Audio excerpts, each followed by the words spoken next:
Hello and welcome to episode 270 of Ask MandR, the series where I answer your questions. If you have a question you want answered on next week's episode, leave it down in the comment section below. Leave a like while you're there. And this week I am using my lapel mic.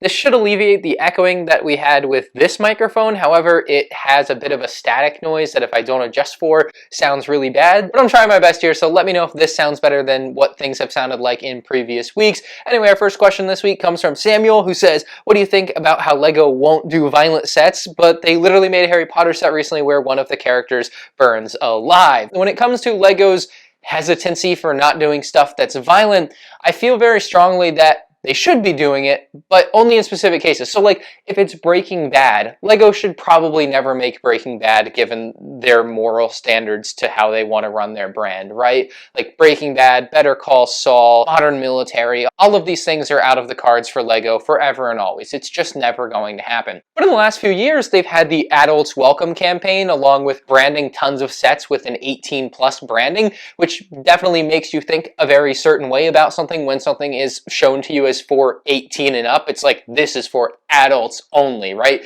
That's kind of how it presents. Whether or not that's actually how it is completely besides the point, because it's not like, it's like flowers and it's like, these are for adults. It's like, well, kids can enjoy those flowers too. But again, that's besides the point. That the branding is 18+, and that definitely means something to a lot of people when it comes to like movies and games and content of what 18+ means. And so with LEGO, I think if they're already making a theme, anything from that theme should not be off the table because it's too violent. So for Star Wars, Order 66, right? That should not be off the table because it's too violent.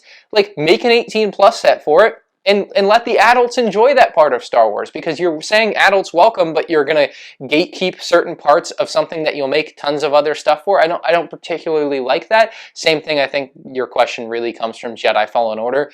Obviously they should make the Mantis, but will they or won't they? Because they say it's too violent for them to make, but they'll make tons of other Star Wars stuff. I just don't really understand why there's an arbitrary line in the sand. I think if you're gonna make a theme, you should be open to making anything from it. I guess if like Star Wars made a rated R movie, I could understand, but none of this stuff is rated for above like the normal teenage rating for video games or movies, and therefore I think none of it should be off the table when it comes to making LEGO sets. Anyway, next question from Loading Super. He says, are you going to Brickworld Chicago? I don't know if you've said already that you are going or not. I am absolutely going. It's going to be an absolute blast. If you're going to Brickworld Chicago and you want to get tickets, I think you can use code MandR on brickworld.com. That'll get you $3 off your public day ticket for Saturday or Sunday. I believe they also have like military discounts. Definitely check on that because you might be able to get a better deal than my code. But I am going, and if you want to meet me there on Saturday and Sunday, I will be available all day. It's one of the things I look forward to all year is getting to meet y'all. It is honestly, it's probably the happiest I am all year is like the 2 days where I'm just talking to people. And so this year, what I'm doing for the public days on Saturday and Sunday, I'm gonna be opening the world's smallest LEGO store. So that's kind of my fun project. It's been a video idea that I've had in my head ever since I went to Whoppy Bricks' store last year, and I did the video called like, I went to the world's smallest LEGO store, and I was like, man, it'd be like really cool if I opened an even smaller one. And it's like kind of gaggy, and there's hopefully, if I don't screw it up, there'll be some really fun stuff that's not like crappy looking, but we'll see, you know. I'm just kind of, I feel like I'm winging it, but I'm not. I've put quite a bit of planning into this. I've had quite a few phone calls about it with different people trying to nail down different ideas and concepts and order things, and we'll see how it turns out. But I'm pretty excited for it regardless. I'll have some cool stuff for sale, like Blue Milk Luke's for $35. I'm gonna have an exclusive 1 of 165 custom Zeb minifigure based off The Mandalorian Season 3, and it's gonna use the official LEGO Zeb headpiece. I've been able to get 165 of them. It wasn't particularly easy or cheap, but oh no, 164. Maybe there's one less. Well, I'll have 165. I'll get one more head. Anyway, I'll have other people like working the store part, and you definitely don't have to go to the small LEGO store if you don't want to. If you just want to meet me and say hi, like I will be like right next to it basically the whole time. So definitely come over, definitely say hi. Oh, and if you're a private day attendee, me and some of the ACOB guys, we're gonna be running a LEGO foosball table tournament. So just, you know, come do our tournament. It's going to be fun. I can't wait. For the people that don't go to Brick World, I will hopefully have 5 different vlogs for each of the 5 days. Anyway, next question from the Arc Spartan. He says, why does LEGO Star Wars not provide as many figs? Is there a known reason? There is absolutely not a known reason. It's not something that I believe anyone has ever bothered to ask the designers about. You know, my guess is just being cheap and trying to squeeze every penny out of it possible. A lot of people will point to licensing being more expensive, and while that may be true and likely is, I would be shocked if Star Wars wasn't their most expensive license. It's also their most profitable, best-selling theme, so it kind of, you know, goes both ways. I think they just feel like they can get away with it. They have been getting away with it for a long time. I mean, in the past, we've gotten sets like the 2005 Imperial Shuttle where you would have 10 minifigs in a $50 set. Now, granted, that's not like a $50 set today. Maybe that's a $70, $80 set, but you don't see 10 minifigs in $70, $80 LEGO Star Wars sets. You see 3 or 4 nowadays. And so I feel like a lot of these modern sets are definitely lacking in the figure selection department. I think with Yavin this summer, we see one set that kind of breaks the barrier, perhaps, for getting more minifigs in sets like that. But then again, with the Coruscant Republic gunship, we're only going to be getting 5 figures total, with only 3 of them being clone troopers. I just always really feel like there should be more there, and it just feels like there's never enough. 5 figures isn't enough for a $140 set. I recently reviewed this Hogwarts Express here, and it's $130. This one has 8 minifigs versus 5. You know, it just feels lacking. I think this one is a $80 set, $90 set. Either way, it's got 7 minifigs for 80, 90 bucks. And so I look at the Star Wars sets where you're getting 5 minifigs for $140, where they could clearly include 4 shock troopers instead of 2. No one's going to be like, oh, this sucks, we got more clones. Like, no one's ever going to think that. And so I just, you know, you can't not look at it as a negative for LEGO Star Wars. You know, it's definitely a weak point of the theme is the number of minifigs you get per dollar that you spend on the theme. It's just not even close to what feels like pretty much every other theme except for Technic. They are really hurting in Technic. They haven't had minifigs in a long time. Tucker Gray says, what does your workout routine consist of? Literally basketball. I walk into the gym doors and start playing basketball. I started lifting a little bit back in like February and March, and then I moved here and I really haven't lifted since. So right now I just play a lot of basketball. I'll pull up, this is like the check-in days that I've had at the gym. I think I went like 20 days in May, and each of those red dots that you see is like 2 hours of basketball. I don't screw around. I go and I enjoy it. I really would like to start working some lifting in there on like Tuesdays and Thursdays and add that to the routine. But as of now, my workout routine is literally just playing basketball for like 2 hours a day every time I go. Dom Smith, he says, is there any other theme you would consider trying to get 100% completion, or is it just Star Wars for now? Star Wars, I'm not 100% complete on, but I will eventually. There are other themes that I'm already 100% complete on that aren't Star Wars. This includes Pirates of the Caribbean. I own every Pirates of the Caribbean set sealed in the box. I bought them all like 3 years ago, just kind of waiting for the right time to be able to make content on it. So maybe in 5 years, 10 years, 2 years, who knows? You know, it's that sort of thing for me that I was just kind of forward thinking, and the sets have appreciated in value anyway. So if I just end up doing nothing, I could sell them. But I really like the movies, and so I want to make content on it eventually. Maybe if the theme comes back in a full capacity at some point this decade, that would be the time that I would do it. Same with Indiana Jones. I own all of the Indiana Jones sets. I bought them all a couple years ago. I haven't done any content on the older sets yet, but I'll eventually get to it. I'm behind and I'm swamped, and I've let myself get behind, and it's my fault because I like to browse Instagram and Twitter all day and waste my time watching reels. You know how it is. I'm sure y'all do it too. I believe at one point I was also really close to completing the Lego Movie 2 theme, and I think I decided I didn't want the whatever wannabes building box, and so I never quite got there, but I think I was close, and I did really enjoy that theme, and I really enjoyed the movie. But I also at a point was like, what am I going to do? Keep the Rex Celsior forever on my shelf? Like, you know, they're cool sets, and I enjoyed making content on them 4 years ago, but you know, they're not the sort of thing that I want to have for decades. Next question from Ryan Boy. Appreciate the first part of that, but he says, do you think it's worth trying to find a UCS Slave 1 in good condition, running the risk of scams, or should I just save up for one of the new UCS sets like the Falcon or the AT-AT? So if you're talking good condition Slave 1, you're probably at $300 to $400, so about half of the AT-AT or the Falcon. So I can see wanting to just make the jump to something bigger, but I also think the Slave 1 is one of the best UCS sets ever, and if you have the opportunity to buy it, you should. I don't think there's too many scams you should have to look out for. If you're smart about it, you know, and you're not on AliExpress, or you're not buying from a new seller on Mercari that has zero feedback and is trying to sell you a sealed UCS Slave 1 for $30, you're just not going to get scammed. Follow the simple principle of if it's too good to be true, it probably is, and you'll avoid 99% of them, especially if you're on eBay. Like, eBay's pretty safe, Whatnot's pretty safe. Mercari has become really muddied with scams. Now, all of them that I can tell are very obvious. That's how I can see that there are scams, right? Like, it's just clearly a scam when someone's trying to sell a sealed Cloud City set for 150 bucks or whatever it is, you know? But when it comes to what you're looking for specifically, I'd 1000% recommend going to eBay, looking at used listings, looking at like seller feedback and buying from a seller that has a decent, like 50 feedback at least. 10 feedback is probably enough for me to feel comfortable. Like, they've sold 10 things and those transactions went well. He's probably not going to scam you, you know? An absolute worst case scenario, if you're paying through PayPal or on eBay, and Whatnot as well, they all have great buyer protection.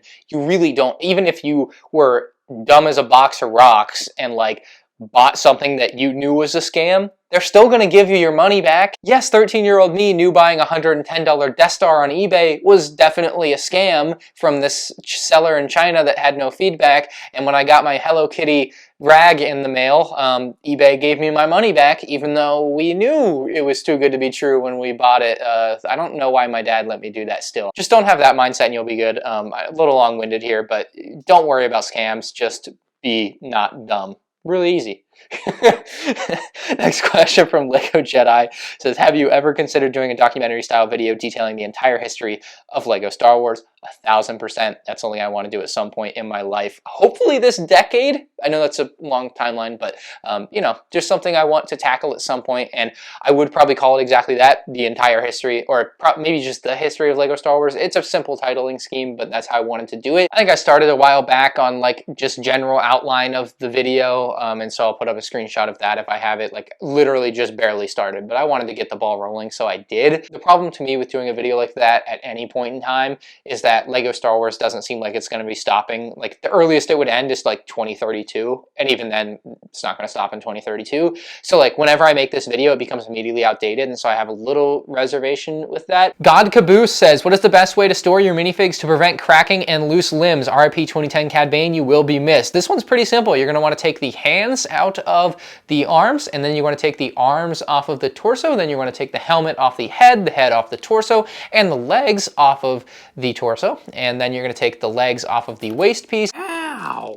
And then all of your pieces are completely separate and none of them can ever crack. You asked for the best way. That is probably the best way to ensure nothing ever cracks ever. Now, the problem with doing anything of the sort is that if I like had my Cloud City Boba Fett and I wanted to take the arm off of the Cloud City Boba Fett or the hands out, I would be risking cracking the arm or cracking the torso in doing so. So you can't really do that with anything that's old or anything newer. You could do it easily and you wouldn't have to worry about it. I mean, you can take your minifig legs off of the torso. Like, some people separate them slightly so that they're farther away and then you don't have to worry about the torso cracking. So that is an actual solution to your issue that might help you there. Just slightly separating that torso from those legs will go a long way. Any type of usage could definitely wear on it over time and eventually crack it if it's old enough or brittle enough, and certain color combinations are worse for that than others. So unless you want to be completely ridiculous with it and literally take every piece apart on a minifigure, I would say just slightly separating the legs from the torso is like the main thing I would recommend on expensive figures,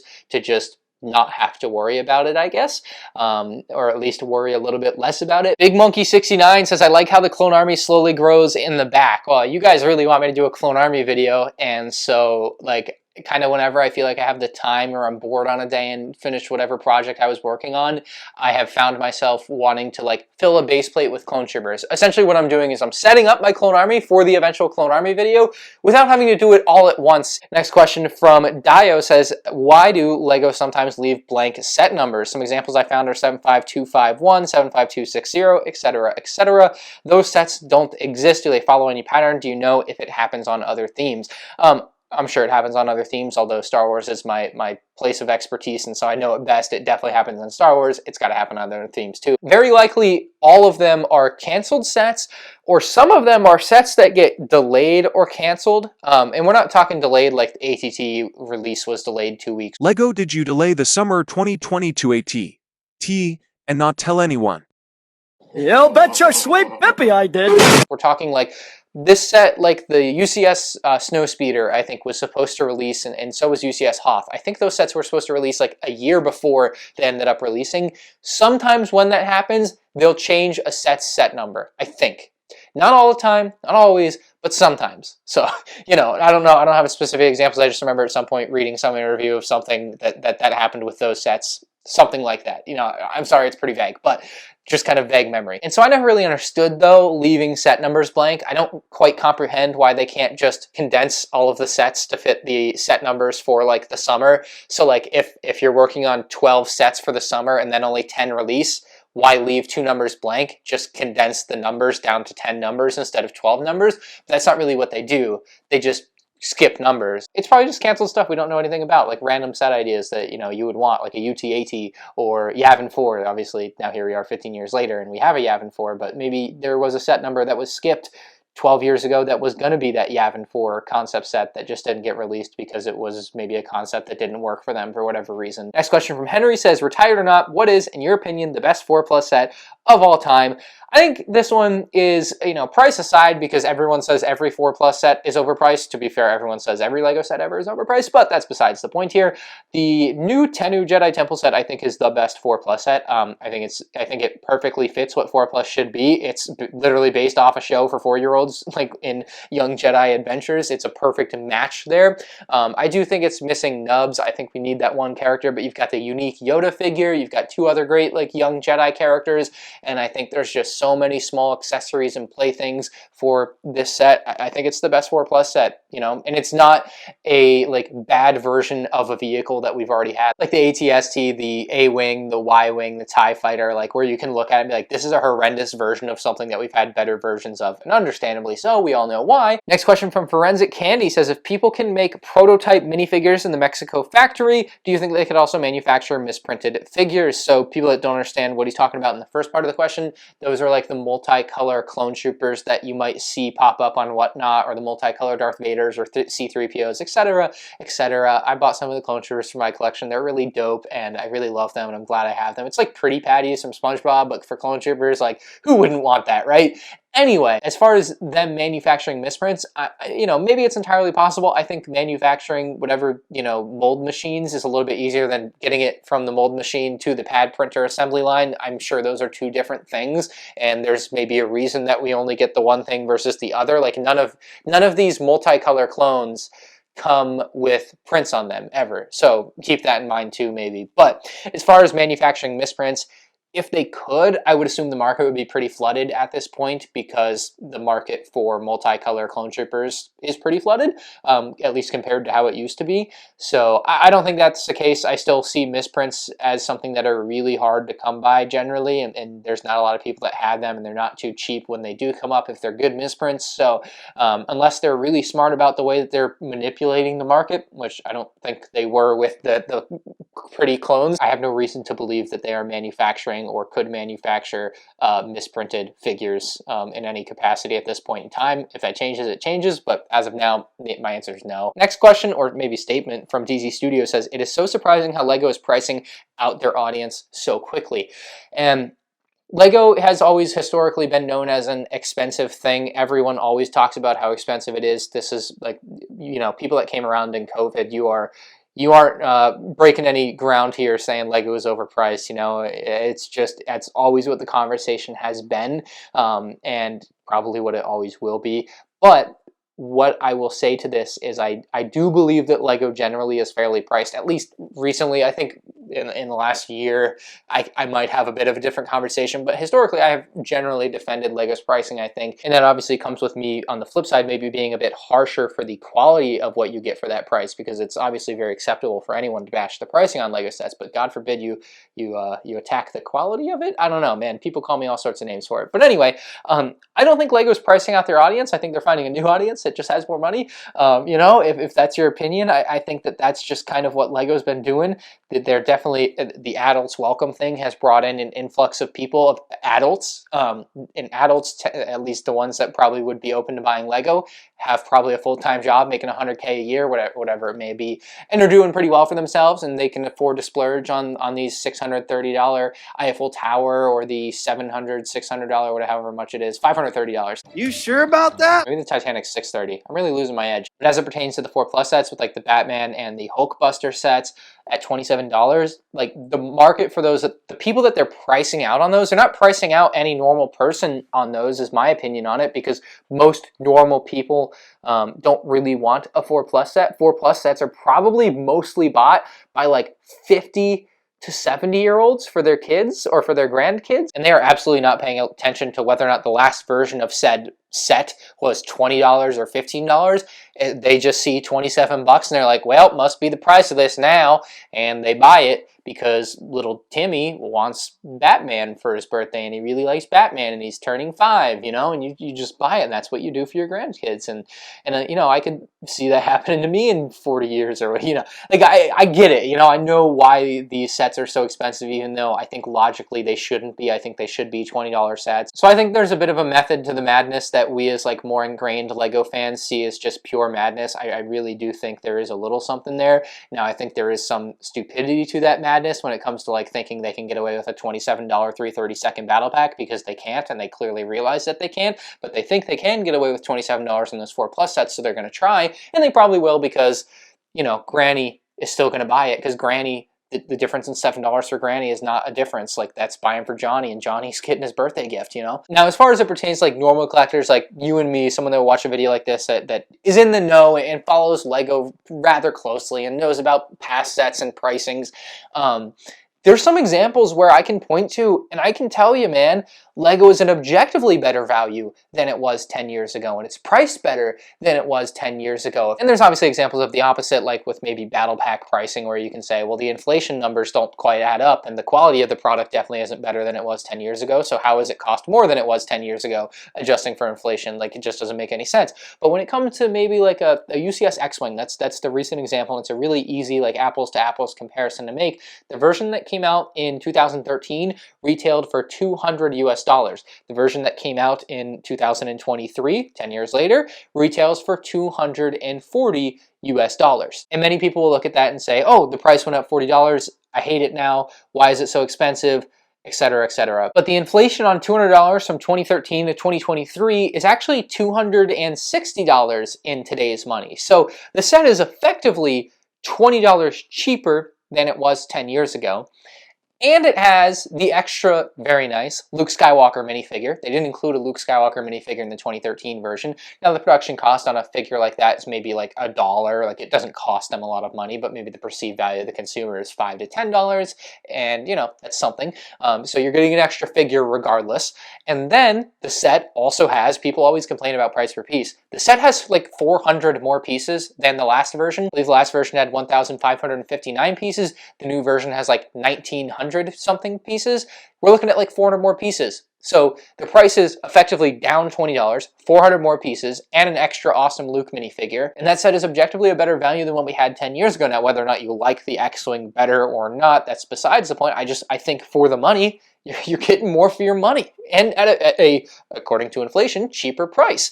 So I don't see a problem with a set like that in particular. So I think there are cases where it definitely feels that way, and I think there are cases to be made where it doesn't feel that way. And so I hope you can see both sides of the coin here. I hate that I'm defending Lego because I feel really strongly that they've done some bad things to me. If the 332nd battle pack was $27, I think I would force myself to think differently. But I honestly feel it's not that crazy all of the time. But it's still kind of crazy. Anyway, I really hope you enjoyed this Q&A episode, and I even more so hope the audio was good, and even more so, I hope that I will see you at Brickworld Chicago. Hit the like button if you enjoyed, leave me a question for next week's episode in the comments below, and I'll see you then. Yexamash!